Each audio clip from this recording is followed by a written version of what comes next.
Hello, everyone, and welcome back to Happiness in Higher Ed podcast. My name is John Hill, and I use he, him pronouns. My guest today is Jacquita Johnson. And before I formally introduce Jacquita, I will just once again go in and read our mission statement. So, in a world that can be engulfed in darkness, we must shine bright and lead the charge for a better future. As we continue to shape and challenge emerging adults' mind, it is also our duty to reflect and remember what makes us happy and why we continue to do the work that we do. So once again, like every single podcast, I will now formally introduce Jacquita. So Jacquita N. Johnson is a Little Rock, Arkansas native who graduated from Texas A&M University with a BS in Health Administration in 2017. While working with a local public health department, Jacquita realized her passions lie in health education and health promotion for Black Americans. She is currently studying for a Master of Public Health and Health Promotion and Community Health Sciences at Texas A&M University and serves in various capacities around campus as the co-chair of the School of Public Health's Health and Wellness Ambassadors, secretary for the Community Health Promotion Student Organization, and Albert Schweitzer a fellow, and more. Jacquita aspires to become a scholar for African American history and public health, health educator, and entrepreneur. Jacquita, would you like to add anything else? No, I think you did an awesome job. Thank you for having me. Thank you for the opportunity. I think this is awesome, and I'm ready to get started. Okay, well, without further ado, we're just going to roll right into the questions then. Okay. So, what was the reason you started to pursue a career in higher education? I think for me, being a student, I realized the gap between the academy, you can say, and what's actually happening in the world in practice. And I wanted to feel that. I enjoy mentoring. I enjoy learning. I'm a nerd. I mean, especially with public health and things, like I read all of these books, even outside of what's required for my coursework. But I kind of wanted to bridge all of that together because I learned it's the people in the academy who creates the evidence base, because they conduct the research for a lot of these interventions that then in turns affects policy, and like it's this whole big cycle. And I just wanted to come in and disrupt all of that. Plus, kind of craft and teach the next generation of public health leaders. That's awesome. And I think that it's when you talk about the academy and then kind of like bringing up like the actual world, I think that's a huge issue in public health specifically, because I think that we all talk about, like, we all read the research and we're like, this is really staggering numbers and this is really bad information. Not bad information, but it's just like scary information because of like, from scholarly to practice, it's very different and it's very challenging. And then something that I've realized with the research is that you have to question who's conducting the research, because a lot of it's racist. I mean, I'm just going to be honest.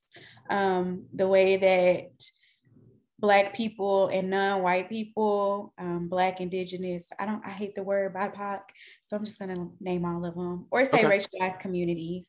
So you're Black, Indigenous, Asian, Hispanic, Latino, like all of these people are kind of categorized in terrible ways. They try to kind of sometimes perpetuate there's biological differences in us that kind of gives like the inferiority vibes to me. And I don't like it. So I want to conduct my own. And I mean, and something too to like even speak on, like with what you were just talking about, is that like in academia, it's very much so that more times than not, white scholars talk about the experience of those folks, and it's just kind of like not even like, it's not personal accounts, it's mostly the quantitative, like hard set data, than the qualitative of like the experience and like the lived experience. That's a thorn in my side. I do. Always the quantitative data. What does the survey say, when our actual lived experiences are also solid data to impact different things as well? So it's discounted, but like I said, I don't like it. So I'm just going to come in and disrupt all of it. I love to hear it. I love to hear it. So going off of that, I know that this was not one of the questions that I had sent to you, but I think it's a valuable question because I Yeah. think like and where we're at, pandemic wise and like in the heat of the semester, how has it been like experience wise being a graduate assistant or like being in a master's program while also being a graduate assistant and like balancing all these different hats that you go on? Because I mean, you also do tons of things and like outside of it, so you're like wearing all these different things all the time. So like what does that look like for you? Honestly, it gets overwhelming at times. Just being transparent.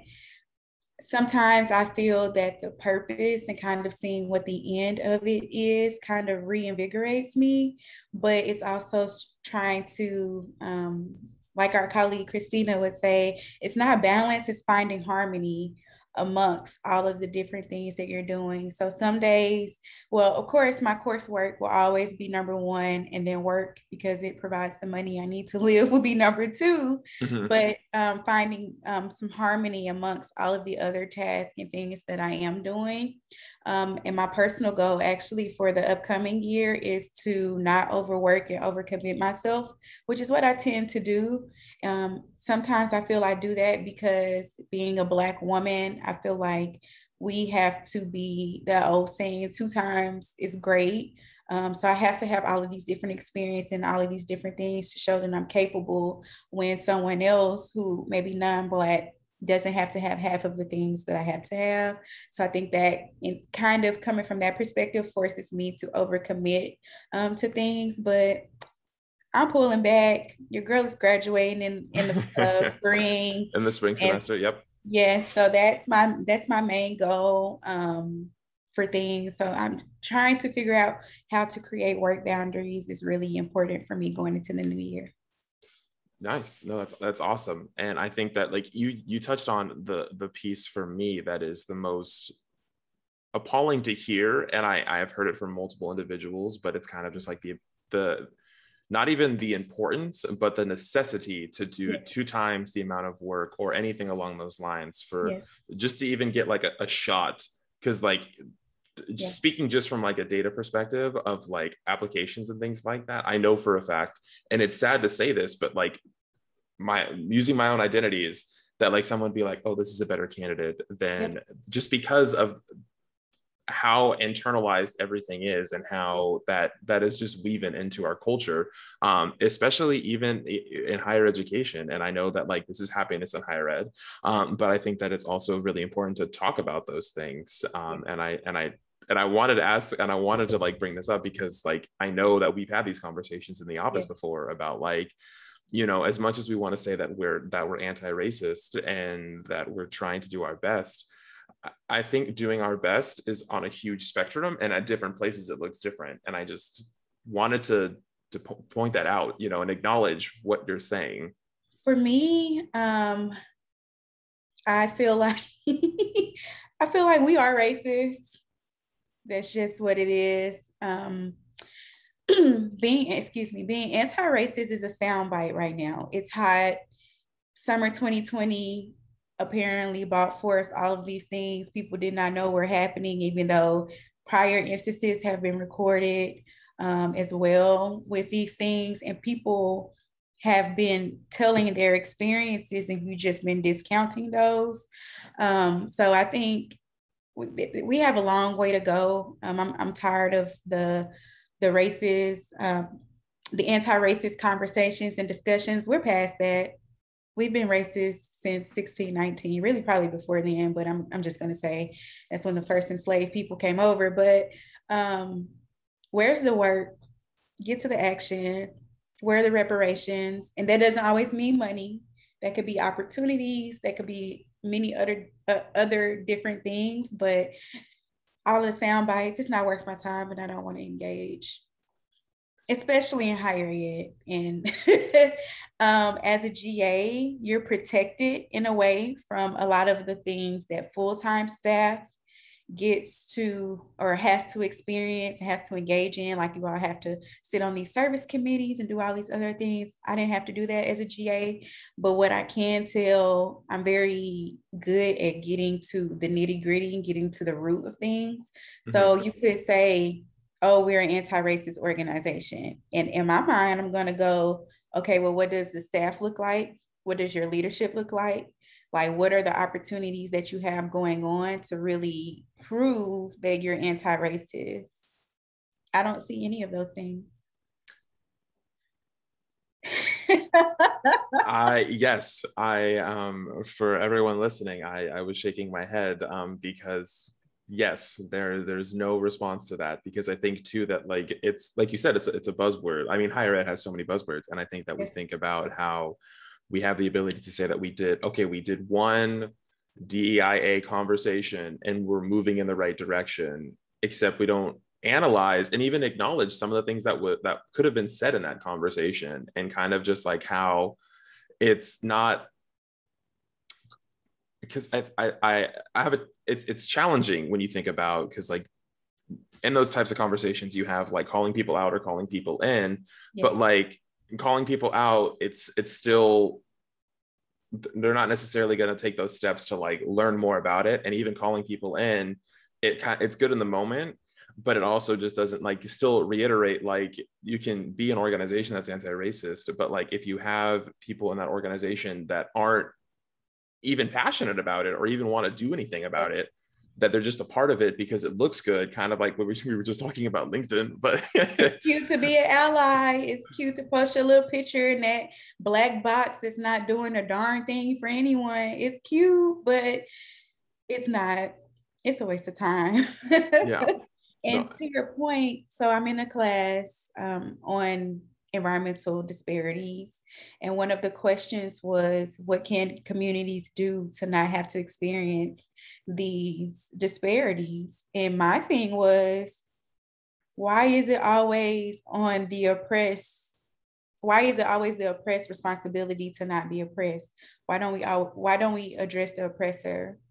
So why don't our local, state, and federal government do what they need to do so that communities aren't exposed or have an increased risk of experiencing these disparities? So I think I said that to say, I think we always stick with the surface level things. For instance, when we're talking about anti-racist, we always want to do these. This is not going to curse. Okay. We always want to do these identity wheels, like this surface level stuff that's not getting us to the nitty gritty. Excuse me. Also, what are we going to do with the people who don't want to be better? So a lot of it's a waste of time, and I'm not here for it. And I sit here. I sit here when you had said that, and like once you had said the identity wheel, I broke out into a little bit of a sweat, because that is one of the things that we're doing for our diversity dialogue, and now I'm just second guessing everything. I'm sorry to stress you out. that I've ever done. Well, no, because I think that. Yes, that's all I'm going to say. That's all I'm going to say. No, we can have that conversation offline. Yes, so I will take that into account, and yes, we'll talk about this after. Yes, yeah. Well, I thank you. I appreciate you having that conversation and with me, especially on the podcast. So, moving on to the next question is, what makes you happy? Thinking about one thing from higher ed and then one personal thing. One thing from higher ed that makes me happy is I'm really active on Twitter and academic Twitter, and I see so many different like scholar activists coming to the forefront as their whole authentic selves. For me, for example, having locks and having the nerve to have color in my locks in the academy that is still very white, still very much white man centered, white male centered, and having the nerve to show up as my full authentic Black self gives me a lot of courage and makes me happy, because if I can do this, then I probably give someone else permission to also come in and be themselves. Now that it's not all it's not all peaches and cream. It comes with some other things that people should be prepared for, but that's another conversation. So that makes me happy, particularly in higher education. Personally, what makes me happy is I'm really get rejuvenated being with family and friends. Having that quality time in person really does a lot for me.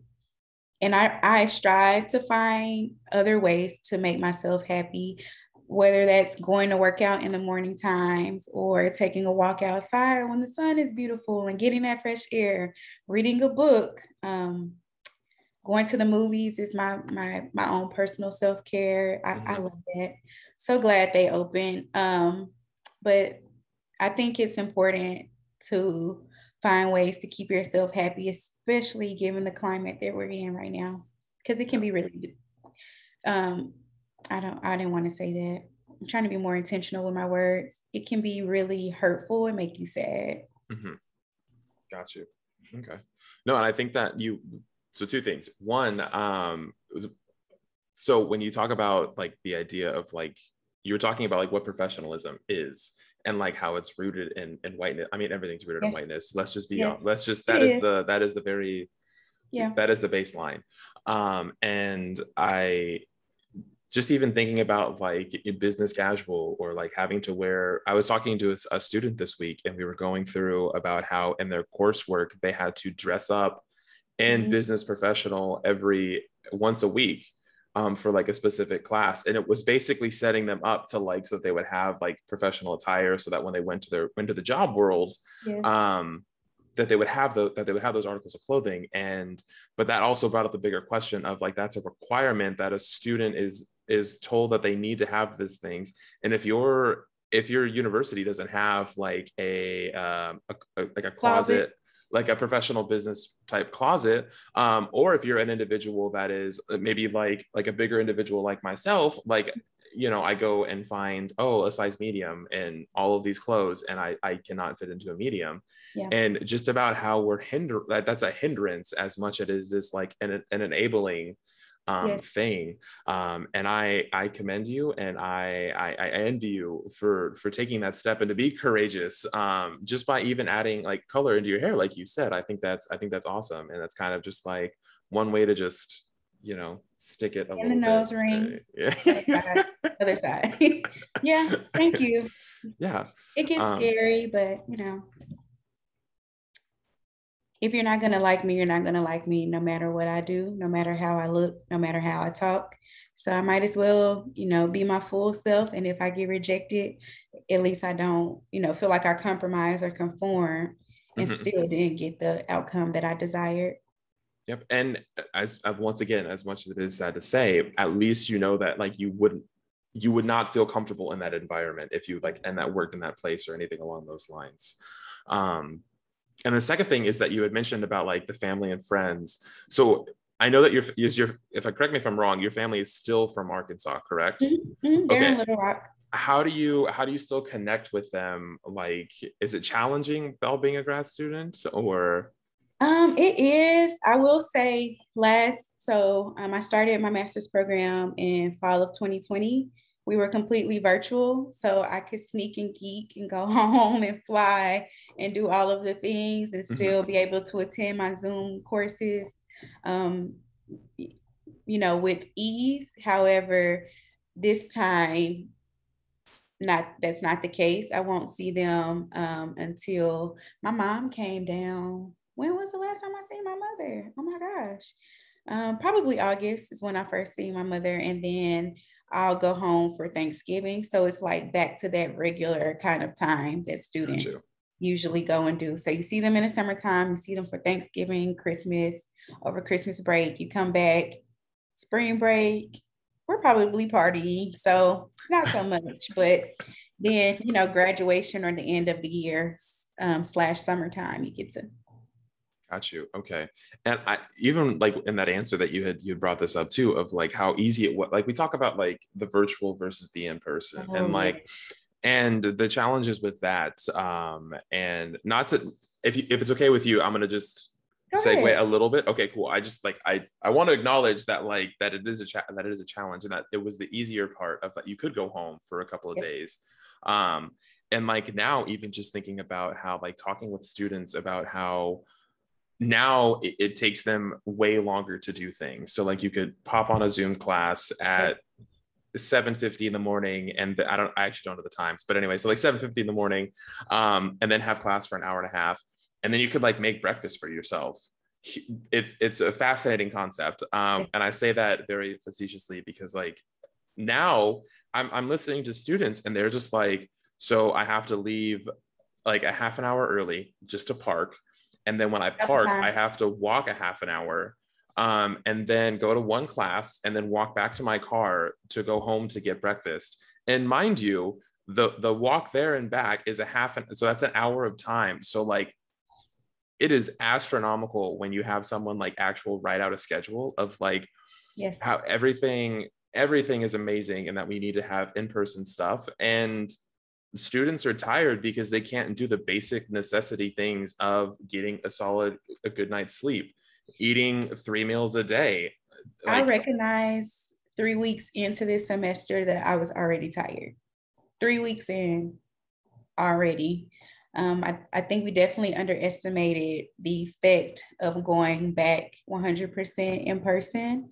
Like you said, same thing for me. I sat on a panel for the new incoming like master students, mhm, and they were asking like, what do you wear to class? And I'm like, I don't know, because I'm figuring this out too. We didn't have to go to class. I could literally wear a t-shirt. Sometimes I stayed in my pajamas. Now they didn't really look like pajamas and more so looked like a sweatshirt, but because you wanted to be kind of, appropriate. But mhm. I'm figuring the same thing you all are questioning. I'm also having to figure out factoring in traffic time. My last, year when I had to come to campus for work, it took me 7 minutes to drive to campus. And then, of course, I would wait for the bus, and then the bus would take me to the student services building. But now that could be anywhere from 20 to 30 minutes versus the 7 that it took me, depending on if the train decides it wants to come when I'm on my way to work or not. Yeah.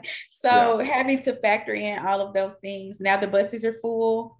Everyone is on so I may have to can't catch that bus. I may have to wait for the next one to come. So it is definitely a lot, and it definitely has had its mental and emotional toll on students. And considering the fact that professors are still giving all of this work, I'm no stranger to hard work. I like hard work. I like to learn, but too much work, I'm Yes. realistic. Yes to all of that. And that is, it's interesting to think about how, now the conundrum or the issue is that like students aren't showing up to things. And when you have the ability to, I mean, we just literally talked about epistemology, when you have the ability to look at it from like that critical aspect of saying a student is not going to, if they have the ability to go home and eat dinner or to stay on campus and go to a webinar or like go to a panel or go to any, I say that because I'm actually having a panel for National Collegiate Alcohol Awareness Week, but it's okay. There's food, there's going to be food. Yes. But like little things like that of like just being exhausted, like Yes. you have to think about it of like, well, what do we need to do to potentially make them show up to things? And it's like, I don't know, maybe not do so many things, or Yes. like for instance, like the size of campus for like A&M, I bet you if they had like a legitimate, like a central point of like calendar events, there'd probably be close to maybe 50 things a day, Yes. if not Yes. more. Yes. So you're trying to pull at different threads that like you said, like into week 3 you were just like, I'm tired, Already, I'm mentally and exhausted. emotionally. Yes. And I want to say too, I'm also, like I said, I'm active on Twitter, and I've seen disabled people say that they're, concerned about accessibility now because everything is going back 100% in person versus when we were virtual, they had that accessibility. People were accommodating with like closed captioning and like all these different things. But now in person, it really kind of creates an additional barrier for them. So I think even like kind of keeping that in mind as well as we're moving forward. I'm smiling because it's interesting that miraculously things could not get done because it was too much. And then during the pandemic, things magically got done. When you talk about like accessibility purposes and like closed captions and having the ability to do all those things. And then magically we can't do that anymore. So I'm not going to talk anymore about it because I think that's just, we're just going to leave it at that. You know, can't do something, we can do something magically. It all works. Now we can't do it. I wonder why we can't do it. And I'm just going to leave everyone with that question of why can't we do the things that we did during a pandemic now? Well, actually, we're in the pandemic still. So, you know, yeah. On to the next question. And this is going to be a loaded question, what keeps you resilient in the face of some of the challenges you have faced, whether that be budget cuts, stress in the pandemic, being a grad student, as well as a graduate assistant, and all those things that come along with that title? For me, I think at the root is service, to know that, am I doing this for me? Yes, but also recognizing that it's bigger than me. That's why I love public health. I genuinely do feel like it's a social justice issue and that health is a tool for social change. So keeping that in mind, I just want to give all of my gifts and do all of the things that I want to do. So when I leave, I can say that I left everything here. So that's what keeps me going. Now that's very idealistic, don't get me wrong. So in practice, in practice, it's just recognizing that I may have 5 assignments due this week, but if Monday comes and Jacquita feels like I just want to lay in the bed and watch Netflix today, then recognizing that,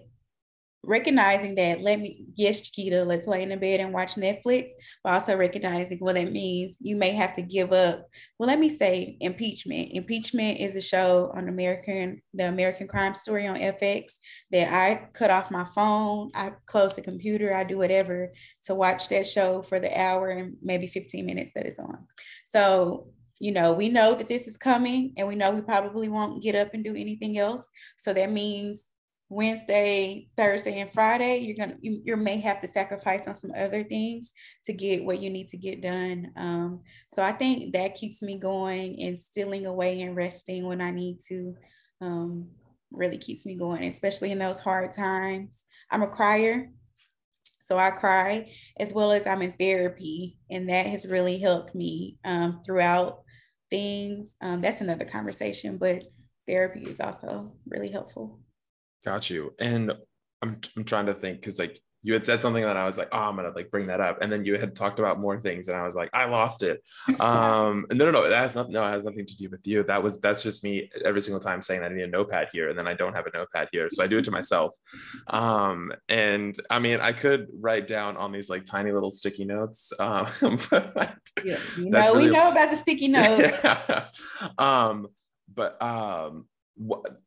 Yes, I remember what it is. So when you say rest, what does rest look like? Because I know that sometimes that's a huge issue of like, rest is like doing something, and like, so what does rest mean to you?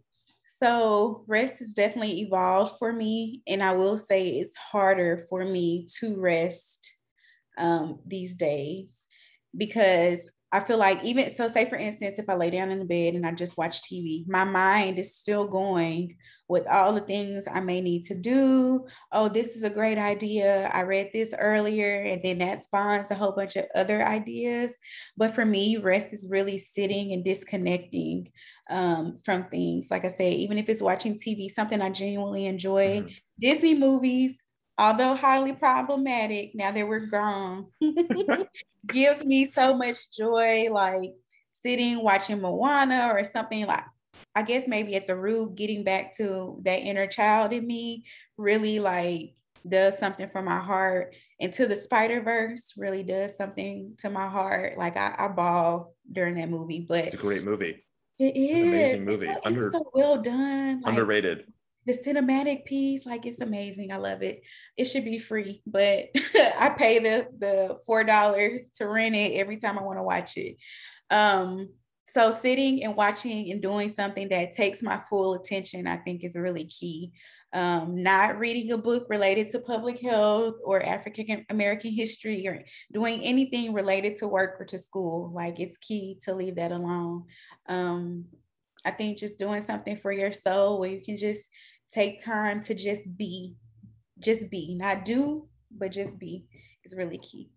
Got you. No, thank you. I think that was great, because I think that that's just something that we don't talk enough about. And I think when we talk about rest is like, oh, I'm going to clean my house and it's going to be clean. That's not really resting. But I think because it brings that piece into like the self-care of like how we have like self-care is seen as like a capitalistic thing of like buying things for yourself.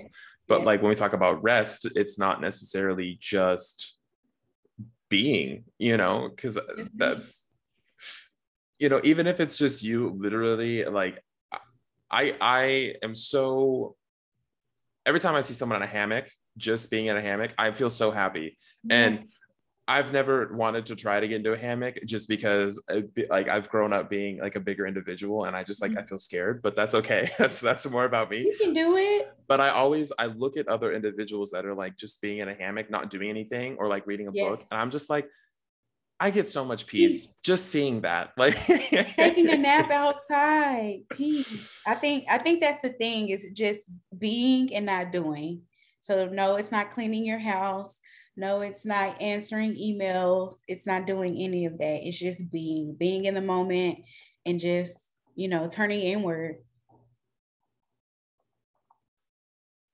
Yes. It's hard. It's easier said than done, for sure. Yes. But I think in order to sustain ourselves and have sustainable practices, like that's something we have to force ourselves to do, even turning off the phone, because you can, scroll IG or Twitter or Facebook, but, that has a whole bunch of other ramifications. But, just being with you, just being. Got you. No, I 100% correct. I think that's so valuable, is like, yeah, yes, that's all. I'm just, yep. Okay. So then, since I had brought up self-care, so what are some of the ways that you practice self-care to stay on your A game? Okay.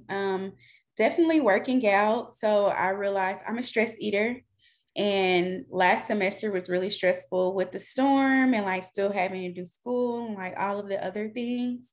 And I gained a lot of weight.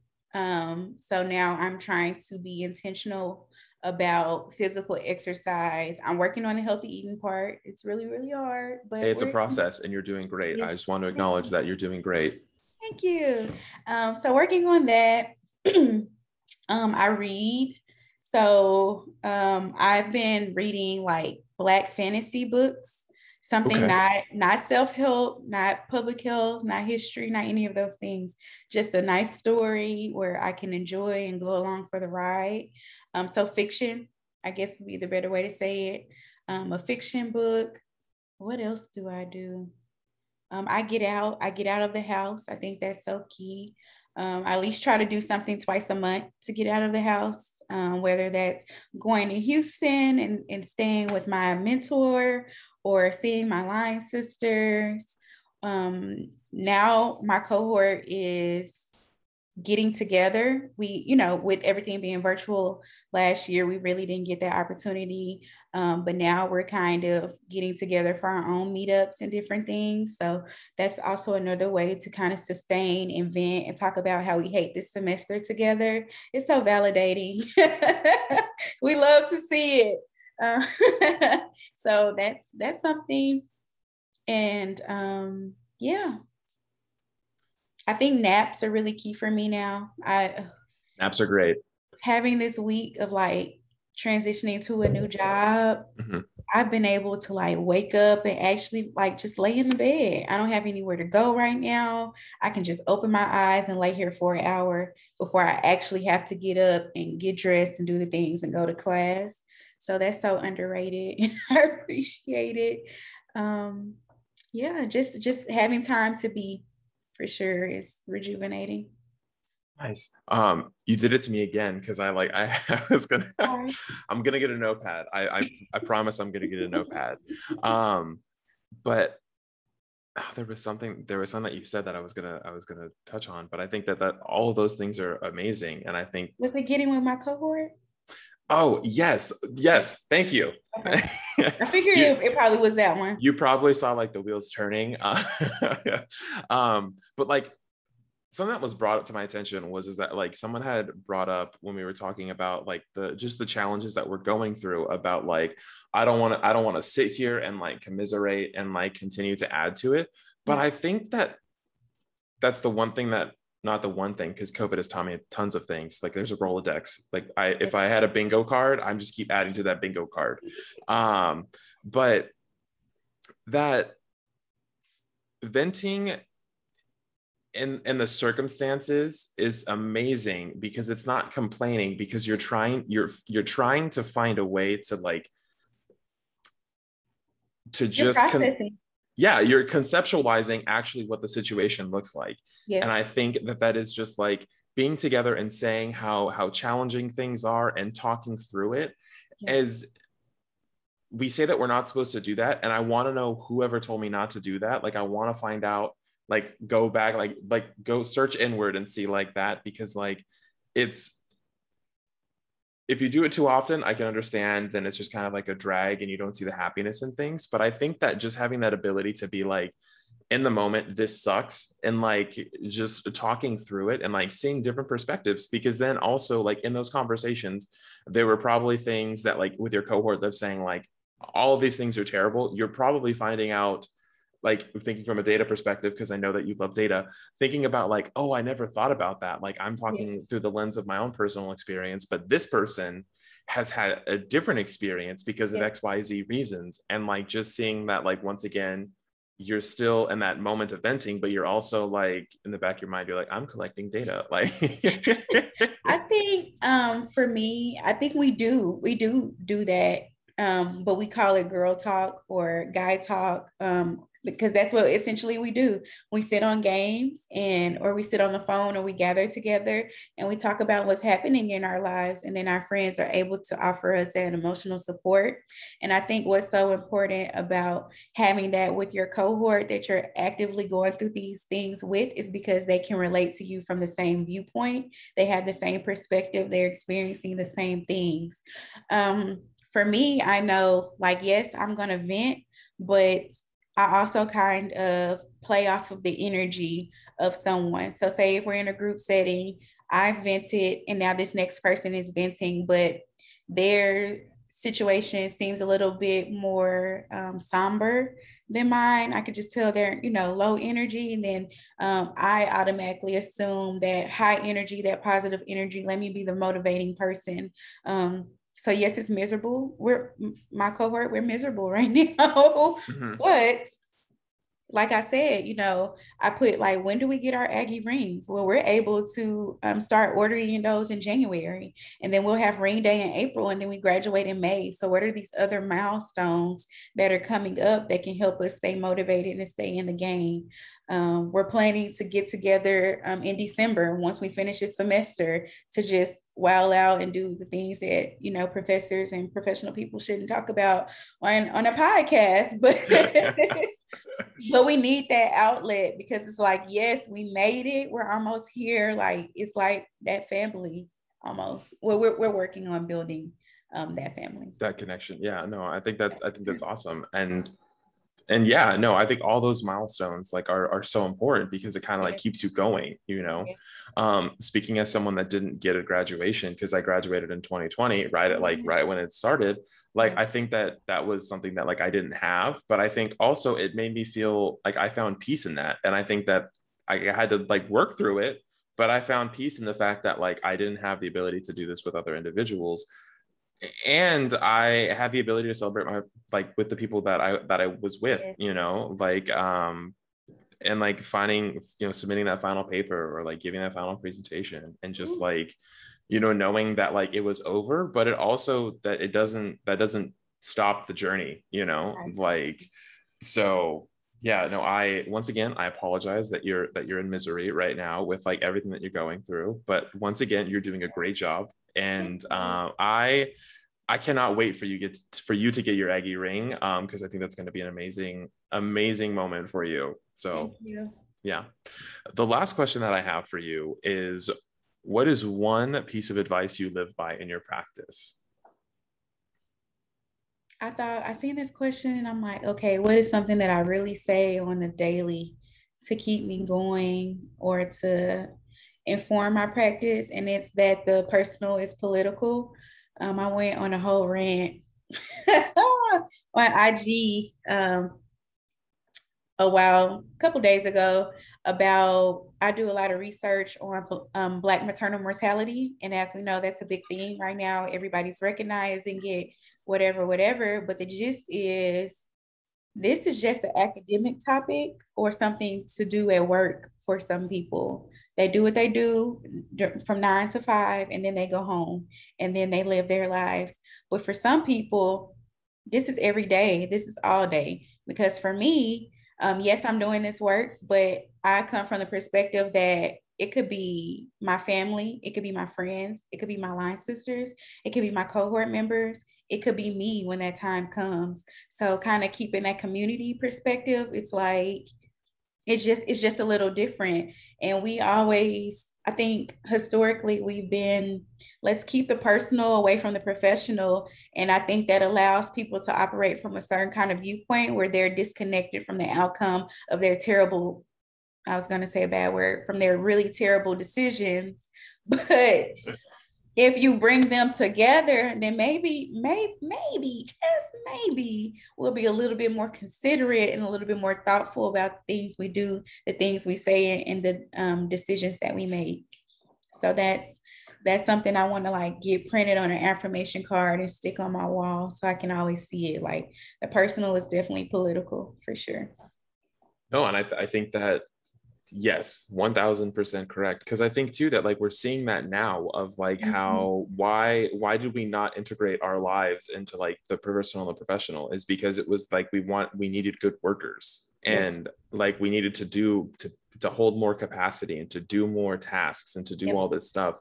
And realistically, I will stand on this for the rest of my life. If you have the ability to go in and tell your supervisor or anyone along those lines, today is not the day and I'm not having a good day, and like they accept that the bare minimum, whatever that bare minimum of you sending one email, if it takes you 8 hours to write an email, then it takes you 8 hours to write an email. But it shouldn't we shouldn't be celebrating the idea that like I got all this stuff done, Yes. or like you have to have the ability to say that like what I am doing, like my personal life bleeds into this very Yes. much so. And you can't Yes. separate the two, because that's what you had said, is that like that's basically what most people can do. But sometimes when like when you what you're talking about specifically is you can't do that, because you think about how that impacts your life as well as all the individuals around you. Because it Yes. would be very easy for me to just, if I was a scholar in that setting, to do the research, do the work, and be like, Yep. I'll never have to think about this. But then also realizing that like I have friends, I have people that I'm really close with, and people that I've met like at A&M, like I've met you, and like you're Yes. awesome. And like if you like thinking through that and like being like, oh, this is a big issue, and like this could potentially impact the people that I'm around, Yes. then that's once again, oh sorry. And you made me think of something that just popped into my mind. I think historically they've wanted us to keep the personal from the professional, because then you wouldn't have to think. They didn't want thinkers to think about the actual outcomes of the decisions and the things that are made, the things that are done. Um, because again, if you can compartmentalize those things, store it away in the deep, dark depths of your file cabinet, in the back of your mind and your consciousness, then you don't have to worry about that, because it doesn't affect you, right? So this is just work. Nope, not it's not people's work. lives. It's people, like you said, it's people's lives. It's Yep. not just the things that you do. It affects thousands of millions upon people. And when you talk about like public, like social justice, public health is a social justice issue because it bleeds into all different. Yes, it I is. keep saying bleeds, and I should not keep using bleeds, but it goes into I get other it. different, different It's everywhere. communities, and we just talk about how like it's the way that it's looked upon is that it's cool to use that data and like that's that to kind of like prove a point, but no Yep. one ever like really talks about how terrible that data is and like what are we doing to do Poo that. cheese. Poo cheese data. And what about the end? Like, okay, you have the data, even if it is poo cheese, what are you going to do with it? Just we stop at the data collection so often. We have the data collection, we write these reports, we submit to these journals that gatekeep, and it's not accessible to the community. Like, we're gonna have to have another podcast episode. Well, because that was even brought to my attention too of the idea of when we use it was at the first gen panel that Oh happened yes. yesterday and saying Oh, how how was like that? it was really good. I had to step out at the very end, but it was really good. And I think that like having a student's perspective of being a first gen student myself, a lot of the things that they Okay. went through, like I went through, but but then you bring in those different lenses because Yes. like for me, my parents still were able to come with me to like my orientation days. Right. Some of the students on the panel, I think it was one student particularly, his parents could not come to the panel or Mhm. could not come to his orientation. Yeah. I didn't have to experience that. So it's different and it like brings a whole light because like my parents saw the value in me going to school, and not Yes. saying that his parents didn't, but his parents couldn't come Yes. and potentially It's maybe didn't want levels. to come. Yeah. And like it's when you look at it once epistemology, this was like instilled in my mind in grad school. And I was like, I'll Okay. never use this. And now I'm like, You're critically, using we're it. always on that critical lens now. And Yeah. I think I think you were the first one in the office that like we really like brought me back to that like critical piece of like this actually shows up more in our daily lives than we think. It does. Because like you had mentioned, like with the data, actually I don't know, oh, sorry, I'll go back real quickly to the gen 1 panel, but when we use big words, like Yes. when we use like epistemology, I could say Yep. epistemology, but then I should probably also find a word that sounds a little bit of just like saying like it's the philosophy of knowledge and understanding Yes. something. Yes. So Yeah. like how to know something How to learn. basically. Yeah. Yeah. And then also when we think about how like and those scholarly when we gatekeep, so I Yes. have to instead of saying something as simple as like, oh, like I'm trying to think of words here. But when we use big words, like the $10 words, like the $15 Yep. words, where someone's like, ooh, Yep. they sound smart. That sounds so great when like people that are at that level are having those conversations. Industry jargon. If I have to pull up a Yeah. dictionary to figure out what you're saying, what are you doing? What are you doing? And also understand too that like even because I think of the word that always brings to my mind is that I had a professor, a great professor, a Dr. Tracy Davis, shout out to him, but he said eviscerate for like the first Oh like yes. 2 months of when I first started Yes. my grad program, and I was like, I have no idea, and I also don't want to sound like an idiot when I ask this question. You don't want to ask. Yes. And I think that that's the goal, like that's the thing, is to always ask, because Yes. sometimes we use these words, like especially when we talk about like anti-racism, to kind of Yep. like be like, ooh, Yep. that's they know what they're talking about, they know everything about that issue, or like whatever that looks like. And then this isn't gonna be, I mean, I don't care, I'm gonna say it anyway. People use these big tail words and they're still dumb. You have a very expensive vocabulary. However, your common sense is not there. Like it's an act. Like if I say all of these big words, then you won't really question what I have going on or what I really know. I don't know. It's so complex because you have some people who are very smart in their academics, but have no common sense, no people skills. And then, like it's I don't know, it's weird being in the academy.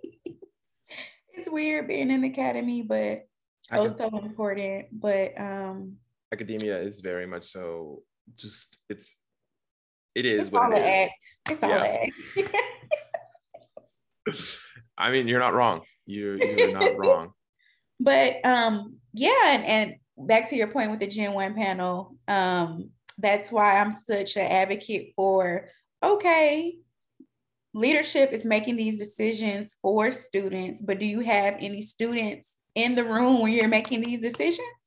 Because that's who it's going to impact. So you sit in your big fancy office with the nice window and the cute chair making these decisions, and then you don't really, the outcome doesn't affect you. So you're again separated from what's really happening. But then the students have to deal with these things. Like, you haven't been a student in a while. Things have changed, times have changed, situations are different. So have the students in the room when you're making decisions regarding them. Don't have the SGA president. They're wonderful. She's wonderful. I think her name is Natalie Parks. Natalie Parks, yes. I hear really great things about her, and this is no slight to her. I'm just saying, I've been a student leader. I've been in SGA. I served as the executive vice president of SGA at TSU, and student leaders get perks, different kind of perks than what other students get. So you need those other students. Because they're seen at that similar level. Like, they're seen as like a paraprofessional, or like someone that is like in that setting, that they're like, oh, like they speak for the whole community, and it's like their quality of life may be higher than the students they're serving. So you need to go get those other students so you can have the nitty gritty of what's really happening, so that can inform your decision making. But I'm a firm believer in administration know what they're doing. So if they want to do good things, they'll do them, and if they don't, then they're not. I'm gonna leave that there. Well, I want to say thank you. I appreciate. I knew this was going to be a very rich conversation. I always, after every single one of these episodes, I always feel some type of like very like just like a euphoric feeling, because I think that like as much as I love the work that I do, I also love connecting with other individuals and other folks that like do similar things, and also have different perspectives and different backgrounds and like different ways of saying things, because I think that that's providing this platform, I think, has been great for me as much as it's been great for others. But I think that I've learned so much from other people, and that's like the goal, is the whole goal. So yeah, I think this is awesome. It gives people the opportunity to not see the standard academic or higher educational professional. You can really see the diversity, different experiences, different movements and things that are taking place. So I think this is wonderful. Congrats to you again on this awesome initiative and side hustle and passion project. I would not say side hustle. I would definitely say passion project. It's gonna get there though. It's gonna get I just, because I didn't want this to be something to where like we talked about higher ed stuff. Like, I also want to hear about other people and like what they do. So no, for sure. Yeah. But thank you again, Jacquita. I appreciate you. I cannot wait to see all the amazing, great things that you go on and do, and that you continue to do that you're doing now. Once again, the shameless plug. So don't forget to our followers out there, to our listeners, to like and subscribe on our YouTube channel, as well as follow us and listen on Spotify podcasts or Spotify and then Apple Podcasts. Is there anything else that you'd like to say, Jacquita? Thank you again for having me. Do all the things he said, like, follow, subscribe, comment, and True. Yeah. Cool. All right. Well, yeah, no, I think I've had so much fun. I appreciate this, and I appreciate you. So, all right. Well, I hope everyone has a great rest of their day, and we'll be back soon.